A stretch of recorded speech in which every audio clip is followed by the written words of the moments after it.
Hey, welcome back, everybody, to Mirrorless Minutes. This is Jamie McDonald here with Mike Baining for episode number 28. And the title, we're off to the mothership, kind of alludes to what we've got going on next week, but we'll get a little bit more in detail on that later. So for right now, though, I just want to say welcome, Mike, and hopefully everybody can see you because on my end, Google Hangouts is doing some weird stuff. I just see a black screen, so hopefully, hopefully you should. Yeah, it's weird. I can hear you well and I can see you, but on the little thing in the below. Well, if anybody is watching, yeah, maybe they could put a message in the box to say that they actually might see you or I. I don't know what the deal is, but yeah, I'm doing great. I'm just back from New York. 4 days out there, and that is another world. And we're soon to find out again. Yeah. Next week. But that was an amazing time, and I can share a little bit of that later. And when I go through some of the pictures, and I've got a couple things to share. So how so far, I guess, has the how everybody respond to asking for questions and that asking for things? Because it seems pretty heavy. I know we've got a few big long letters like. Yeah. So let me just pull up my YouTube page here while we're talking about this. So what Mike's referring to is that every year Olympus has this.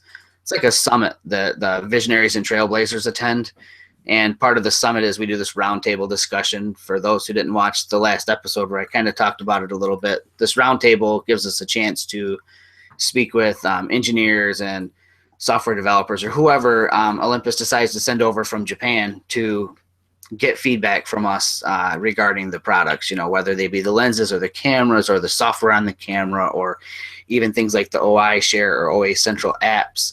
And one of the things that I've been doing over the last couple of years is prior to this summit, I put out a video where I ask people to give me their feedback, things that I can take to the table. And that video this year got picked up by 4/3 Rumors, which is like this big rumor site for mirrorless cameras, for the micro 4/3 mirrorless cameras. And of course, it's like the biggest site for rumors and, supposedly leaked information and what have you. And because of that, the video is at like 6,100 views right now over just like a 5-day period. And if you would have had you would have had a cat with you, a cat, you might be at 10,000. Yeah, it'd probably be at least 10,000. Or maybe a rat. We could pick a rat up from New York that's dragging a piece of pizza. Yeah. All right, I'm sorry. Yeah. So the video's at like 6,000 views, which isn't giant in YouTube standards. I mean, I've got videos that are over 20,000 views or more, but 6,000 views in just 6 days is pretty good. And what really mattered to me, though, was the number of comments that people had given me on the YouTube page. And then not only that, but a lot of people opted to go through my website and email me directly that way, which is different than what I was expecting this year. But, I've got close to 200 comments from people, and I've got a spreadsheet rolling here and numbers on my computer, and I'm trying to whittle it down to like 5 things that seem to be the top 5 things that users want to see addressed or suggested to these engineers at Olympus headquarters when we go there, and headquarters being the mothership that I was alluding to in the title. And it's cool, and I know Mike's doing the same thing, and I'm pretty sure Alex McClure and probably the other trailblazers and visionaries do the same kind of thing. They reach out and get feedback from everybody that we can take to Olympus. I tell people that it's one of the coolest things that I get to do in this position as a trailblazer is to represent, the end user, because really that's kind of what I am too. It's just the end user. So it's going cool. Yeah. I'm pretty stoked on it, Mike. I think I'm going to try to find a way to export all these out so you can see them on the plane on the way to New York or something, show you how many there were. Yeah, that would be great to see them. But no, I'm very excited to get there and meet everybody. It was really cool. Last week I got to meet Tracy from Cincinnati. She was at Photo Plus Expo, and I was there for a few hours, so it's great. Like I said, I think we were talking the other day. I've met about 5 or 6, but it'll just be nice to hang around with everybody that's so interested in Olympus. It'd be like one huge Mirrorless minute show, you know, for Yeah, yep. yeah. Maybe you and I, if we can wrangle a couple of people from the program off to the side, maybe we can just shoot some video and then we can kind of splice it into our next episode of Mirrorless Minutes after we're back from the summit. It'd be kind of cool to introduce, our viewership to the rest of the people in the program, even if it's just a hi, my name is, Tracy McGlosky. I live in Cincinnati. This is what I shoot. Stuff like that, might be kind of cool to do. Yeah, that might be pretty cool. If we have time. Yeah, that's definitely. All right. So well, you want to go into sharing first?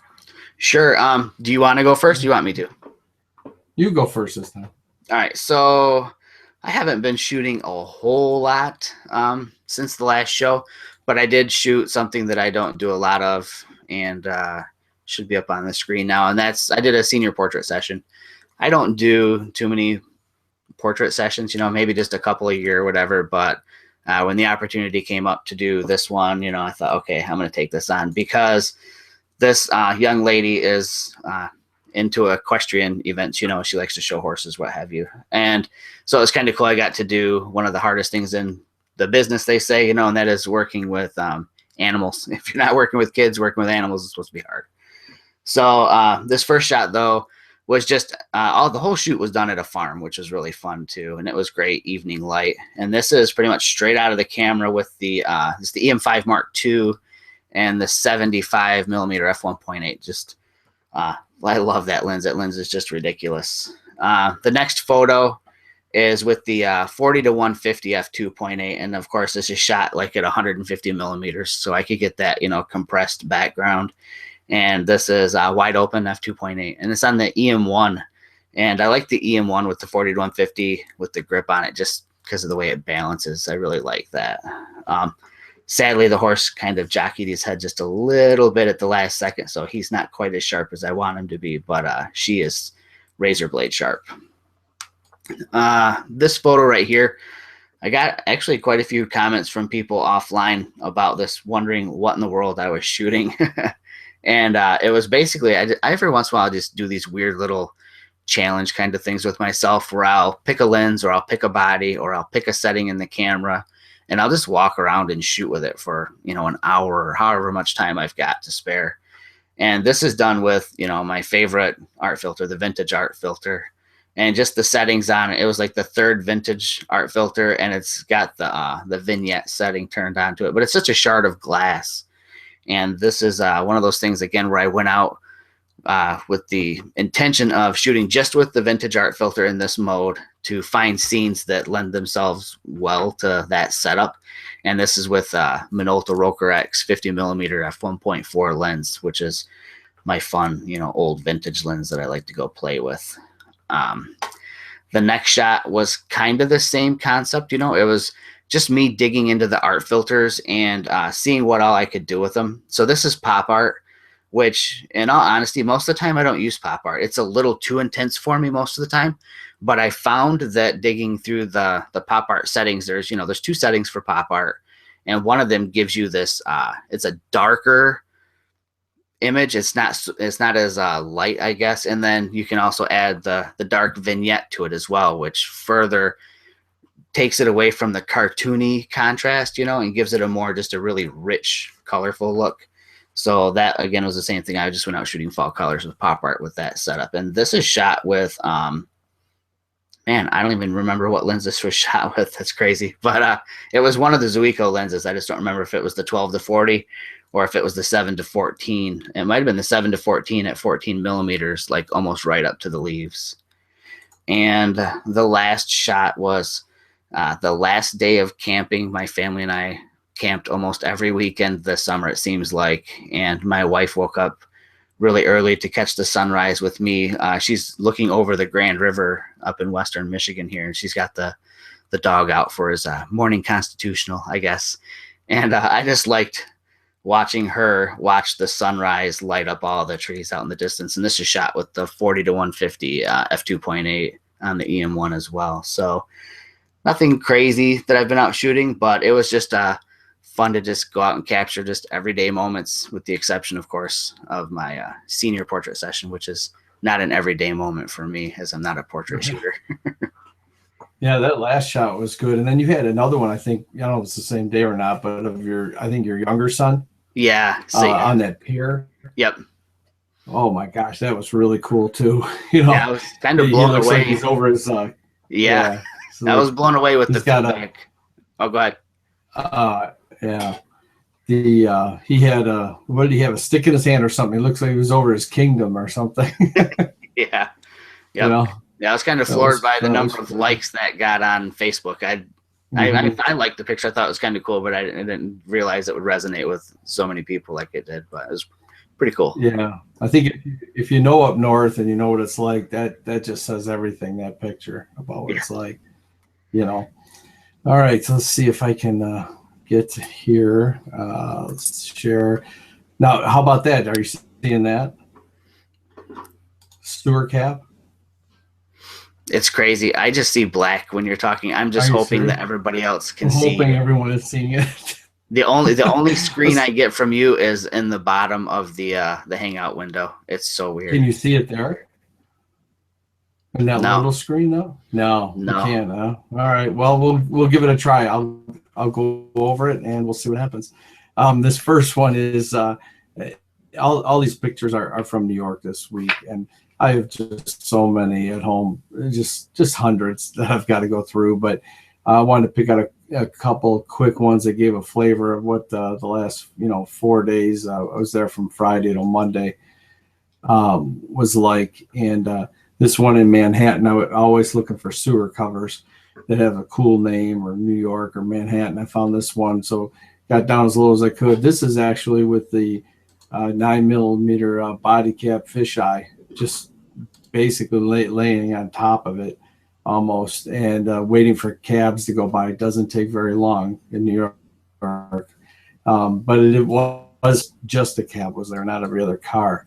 So, and that's through an art filter, the black and white dramatic art filter. It gives it that real gritty feel. And that says a lot about how it felt right there.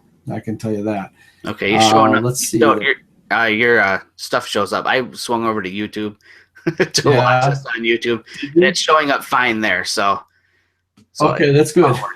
Well, I was trying to talk and see if I could speak about it, even if they didn't see it.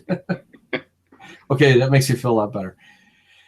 All right, this next one, somebody told me I found Carmen Sandiego in this next one that I posted this picture already, but this is Times Square, and if you haven't been to New York, or if you have been to New York and you've been to Times Square, I don't need to say anything else about it. This is just a whole nother world. There's busy, and then there's Times Square, is the way I put it. I've never seen anything like it. And, we went Saturday night, of course, and within a half hour, I was shooting a protest, and I was in a rock video that they were making in the middle of Times Square. So that was all within a half hour. So it was pretty cool. And but this one, I sort of chased this person down. I don't think they knew it when I saw the red hat and the red coat, and try to get behind her. And you see the ground here is all green, and that's actually from the big ad right here in Times Square. This was a huge green wall that had made the ground all green. So pretty cool how that happened all at the same time. All these are EM5 Mark II shot with all 5 of my pictures, and this one's probably the 12 to 40 I had on that night. This one is the cab ride. Took numerous cab rides, numerous Uber rides around, but this happened to be a cab ride, and wanted to get that feel of what it felt like to be, warp speed going through New York in a cab. This is with the 8mm, the Pro, the Shy Pro. So, and this one's about 1 second handheld, and believe me, I bet you I have 100 to 150 that I tried okay, to get the one, because even Lou Peoples, the guy I was with, he's going, "Are you gonna give that up or what?" I said, "I got to get one." So But it's cool, you know. It's a good feeling. It felt good to finally hit one, and you can see the streaks coming through to the headrest and everything up here, which was neat. Now I wish I could mount something on here if I knew a cab driver, and I could really get something. But that's the next trip. So we walked a lot the first night. Went over and crossed the Manhattan Bridge, so that we could get to. Sounds funny. You cross the Manhattan Bridge to get to the Brooklyn Bridge Park, so then you actually get a view of both bridges. Excuse me. And so this is after we walked that whole bridge. We got underneath our park, and that's from underneath the Manhattan Bridge. These haven't been posted yet on social media, so looking out, over Manhattan and the city there. But just a great shot. I mean, what a great area to be shooting in. And plus, this is with the 7-14, actually on the EM1. Oh no, this is on the EM5 Mark II as well. I'm sorry. This is the 7-14 on the EM5 Mark II. But the recovery in that raw file with some of the darks in here was amazing to bring this stuff back out. It's not an HDR shot. What did you process that in, Mike? It's all Lightroom, and then I did bring it over to On1. I just love touch with On1 every time, and it's this contrast. This pumps the contrast, but I erased all that extra contrast from this area, box with it, and that's what makes this pop here, I think. Oh yeah, is that contrast from On1. That was really cool. And then as we were going over, everybody gets a shot in. I've got some nice ones. I haven't gone through them all yet, but I've got of out from the bridge and the Brooklyn Bridge and the Manhattan Bridge. But we found some holes in the fence we stopped along the way to take some shots through the holes. And I wanted to give a view of what it was like to look at the beautiful city from the other side of the fence, because there are two worlds in New York. So, and that's what this is. And it's a live composite, which of course I'm not going to go to New York and not shoot a live composite. But this is actually on the right side is all the chain link that was all cut, for the hole that barely the 7-14 fit through. And so I think this is about a 40-second shot. You can see some of the streaks building in here and out along the way. But here's the Brooklyn Bridge, and I'm standing on the Manhattan Bridge, just, looking over. And these cars, as you can see, never gave streaks because that's how busy the traffic was. For a minute, everybody's just solid sitting there. That shot is. But I really like this shot. Yeah, that is the definition of epic, man. That is sick. Man, I'm telling you, this 7-14 is just crazy. It's shot at f11, so I got some nice star effects here. Just what I was going to ask about. Yeah, cool. Yeah. I mean, if you go in 100% and you get down on this sign, it says the Brooklyn Bridge, you can read it pretty darn well for that. And then if you look down here and you go in 100%, you can see the reflections. In fact, some of it you can see here, I guess. The reflections from the cross braces on the Brooklyn Bridge, you can actually see the reflections in the water. That's nuts. Not just the colors. Yeah, it looked good on the bridge, but when I got it and I looked at it today, I said, holy cow, this is just nuts. I mean, the clarity all the way, from here to there. I was blown away. So I really like this one. This might be something I'm printing here. So, yeah. I like to have a print of this. Yeah. Hanging. I did catch it looks like, I caught a plane, I think, going across here. I just noticed earlier today that I got a little bit of a blip going across. Either that or it's a UFO landing or something. So, but yeah, that's it. And it's New York. I mean, it never sleeps. I mean, the place we were in Airbnb. The bars close at 4. At about 4:30 is when we could get to sleep because there's no air in the place, so you had to keep the windows open. Wow. And so at 4:30, you're finally getting all the honking stopping, and that's just in time for the 5:30 garbage pickup. Jeez. For the garbage guys to be coming through. Wow. So yeah, not a lot of sleep. Yeah. I don't think we'll be living in the same place next week. Yeah. But you know, even that little, whatever that was, 800 square foot, 3 bedrooms in 700 or 800 square feet. Wow. Down in the Lower East Side, Soho, and someone told me it would sell for $1.6 million. Man, I'll tell you what. I'll take my rural living here, dude.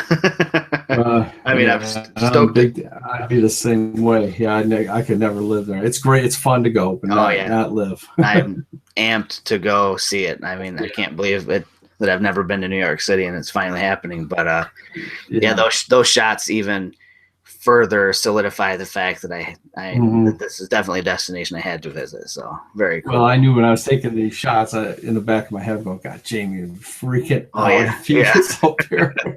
So, quick question while we're on the subject of New York. I've heard so many people say, leave your tripod at home. You can't use a tripod anywhere. So you did a lot of long exposures. So you had a tripod with you, but you can't use them in like the city areas, right? You need to be outside of the city. I mean, on the bridge, the bridge was easy, but in Times Square, I was amazed at how many people were using tripods in Times Square. Really? And as busy as it was, and nobody gave them a hassle. I mean, the place has got 9,000 police walking around. Yeah. It's probably too busy. Any hassle? Yeah.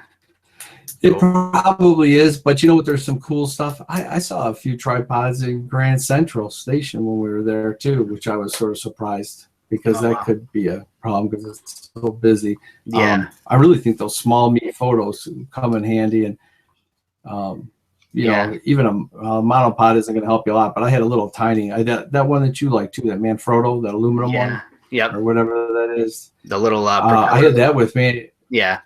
Yeah, and I found enough garbage cans all over the place to put that thing up. Okay, cool. You know, to set it up on, or plant stands, and I've got a bunch of live composites from Times Square like that. So sweet, very cool. Yeah, definitely. So, I guess other stuff to talk about. I mean, I just wanted to read this little news blurb that kind of made its way across all the photography websites today. It just stuff like this just puts a smile on my face. And it's that Canon announced its quarterly earnings today, and that its operating profit for the quarter has fallen 21% compared to last year, and their total revenue by 4.5%. And it sounds like they're attributing a lot of loss to the fact that their DSLR sales are being cut into really heavily by mirrorless cameras. Not saying that it's, just like it's an Olympus only thing, but I think it shows you the direction. I think that I feel that photography is headed, that eventually, mirrorless will be at a point where there will be no need for DSLR. Granted, these full frame mirrorless cameras still need full frame size lenses, which kind of negates some of the benefit of mirrorless, but at the same time, I mean, the technology of just being mirrorless I think it's just where everything's headed. So I think that further solidifies it that Canon, they're definitely behind the curve with where things are headed, and their profits are starting to show it. I'd be curious to see, where Nikon falls with that. Whereas earlier in the year, we were seeing earnings reports from Olympus where, the mirrorless market's doing good, but then you see like the DSLR manufacturers are kind of taking a little bit of a hit. So it'll be interesting to see what happens. There really is. And I was surprised just walking through New York, how many people had mirrorless cameras, of any brand. It was Olympus, it was Panasonic. So there was Micro Four Thirds, but there was also obviously tons of Fujis out there and a bunch of Sonys. I mean, from a mirrorless standpoint, like I always say, I know we talk a lot about the Sonys, and they are sharp, but they're still so darn big. Yeah. They just don't. I mean, I know they're smaller, but they're just big and heavy. I mean, I had one guy had one on workshop thing we were doing, and yeah, it just felt different. Sure. You know, it felt very close to a DSLR to me, especially the lens. The lens was like exact. So, but yeah, so I was at Photo Plus for a few hours, so I got to walk around, obviously see Olympus stuff, but at the same time get in there and get some other stuff. So you cover lens flipper. Yeah. I haven't had a chance to review them. I know all, but also now you probably can't see this, right, Jamie? No, I can. You're back up now, so I don't know. Oh, my backup. Oh, okay. Okay. So anyways, so there, I got to get it back this way. This is the lens flipper, James. But they also have out now is the clip. Nice. Let's see. And that's exactly what it's called, lens flipper clip. So this reminds you a little bit of the Peak Design one, but what it can do is it'll go onto your strap of your bag or your backpack, but it also can go onto your belt. They give you this little thing here that flips over your belt. It's like a heavy piece of cardboard to hold it onto your belt. And there's one other really interesting thing I saw on here at the show. The guy had it on his camera. You take I'm looking at a camera, that's why I'm having a hard time. You take this back plate off right here. This just clips off, and then they give you another screw, and you can actually put this right on your camera. So you can have your lens right on your camera as you're shooting, you know, flip it, switch it, and it'll stay right there. It goes right into your tripod socket. That's pretty crazy. Yeah. So this is a great product. I mean, Jamie already has said, I think, how good it is, and we'll try to get the CEO or whatever on the show too sometime. That would be great to talk a little bit about it. But it's fun. They had a show special, and so I had to go after that, and got that. And then this week also, I think it was like 2 or 3 shows ago, we had on Thomas Ludwig, the CEO of Cozy Speed, with the new bag that's Street-O-Matic for street shooters. Well, he actually sent it over to me to review, and I've got to send it back to him. Well, I'm going to try to send it back to him in a couple of weeks. But anyways, this is actually it right here. I think there's a black version. I know I have the one that sort of is black, but where it pops out. And I use this. This is great for, I'll tell you, for one camera and probably 2 Micro Four Thirds lenses, and your iPhone and some extra batteries. And it goes around your, again, it's hard to probably do this on here, but it goes around your waist. You could carry it as a sling, I guess, but it goes around your waist. And that was great for getting in and out of the subways. Real simple, easy. So you had that in New York City then? I did. Oh, nice. Yep. And you know what? And it's you just don't have anything on your arms. You don't have anything on your back. It's just sort of hanging on your side. And when you take the camera out, it really is light. So there's nothing really in it. Lenses. So, and I'm going to bring that with this week too. To give it a try again whenever we can get out and shoot. I think it would hold everything besides maybe the 40 to 150 on the camera. But you could probably bring out the 12 to 40 and even the 714 and put it in there, with the EM5 and Mark II, and it'd probably be fine. So yeah, those couple things. But that lens flipper, I would check it out. And the Street-O-Matic, I think it made its goal. It had 2 or 3 days left. So we'll put the link in there. It's the same link we had a couple weeks ago. Yep. And you can check it out if you want to check that and see where we're at. But that's all the products I sort of had.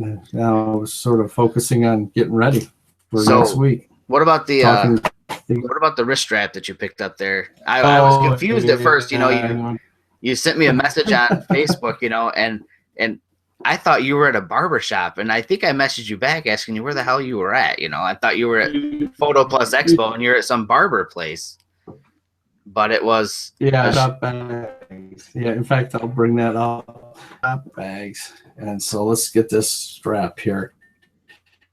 And it actually, you know, Jamie's brother Jason probably could tell me a lot better, but you know, when you're working with the blade and you're trying to sharpen it, I guess, or whatever. Yep. This is sort of remind you of it, but this is all Italian leather, and on the inside it's this micro 4/3, or not micro 4/3, or microfiber. I'm sorry, yeah. Microfiber like cloth on the inside. It just feels great on your wrist. Hooks up to the camera easy, right here on the side, so you can just unclip it, hook it onto any other camera. Nice. Which is always great because you don't like to mess around too much. But I'm going to throw it on real quick. And the big thing about this, I don't know if I can make it happen here, but when it's on your wrist, if you let go of your camera, you see how it'll squinch down right on your wrist. I mean, you aren't. And I love this in New York because just in case I had to turn quick, and I had a couple times, the other straps I will stay open a little bit. This one just goes right down on your wrist hard. So real nice. It's real pliable. You can move it around easy. It's soft, very, very soft leather, all triple stitched on the back here, all triple stitched in here. Nice. So it's a little costly. They had a show special. It is costly for a wristband, but I use them all the time. I'd say 80% of the time I'm shooting with something on my wrist, and not, so to me it is well worth it. And it was $60 for a show special. I think it might be $70 on the website, but it's barbershopbags.com, and I've contacted them, and we'll see if they respond, and maybe we can get them to give us one or something to give away. That'd be cool. That would be pretty cool. Yeah. I like it. And it's they got great packaging, and you can tell they got like a barbershop there. This little thing right there looks like a barbershop pole. Yeah. I don't know, right there. Yeah. So yeah, it's really, really cool. That's a great wrist strap if you're looking. I know I think Victoria, one of the people that's always was at the show there, and I think she'll be there next week. She might have picked up one because they do look pretty cool. So yeah, a lot of fun. Definitely. Busy week. And I feel like we're going to have 3 times as busy week next week. Yeah, it's going to be hectic. So we're at our half-hour mark here, but before we take off, I just want to put the open invite out to anybody that is near, I don't know, Bethlehem, Pennsylvania. Next weekend is the Envision Photo Festival, which is this awesome. It's an awesome event, and I'm not going to tell you everything that it's about, but you know, photography is the big focus in Vision. There's a lot of other arts and things going on there as well at a local art gallery, the Banana Factory. They do glass blowing there. There's always great photo exhibitions, and it's the weekend of the Olympus Summit, you know, that Mike and I will be attending. So a lot of the visionaries and trailblazers will be there that weekend. You know, there are different events that are going to be going on that weekend. There's a big photo walk on Sunday. If you're familiar with Drink and Click, it is a really cool group that gets together and they do these events where it's like a photo walk and you hang out afterwards for some drinks. Juan Carlos Gonzalez is the guy who runs that. Super cool guy. Got to meet him this past winter in Whistler. And what he does is very fun. It's a unique photo walk experience. So if you can make your way to Bethlehem, Pennsylvania next weekend for Envision, it'd be awesome to come hang out with Mike and I and the other trailblazers.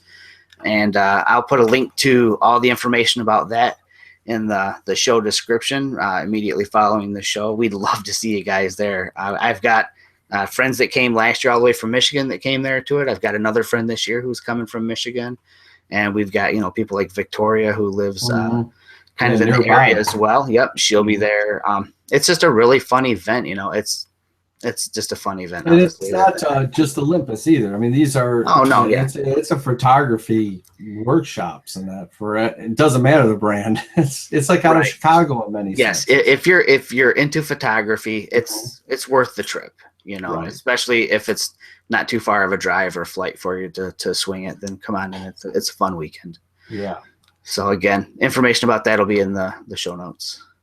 So I guess that's about it. We'll see everybody in a couple of weeks. And I think in a few weeks from now, I'll get to share New York photos. It'll be cool. There you go. All right. See you guys. Take care. We'll see you in 2 weeks. All right. See you.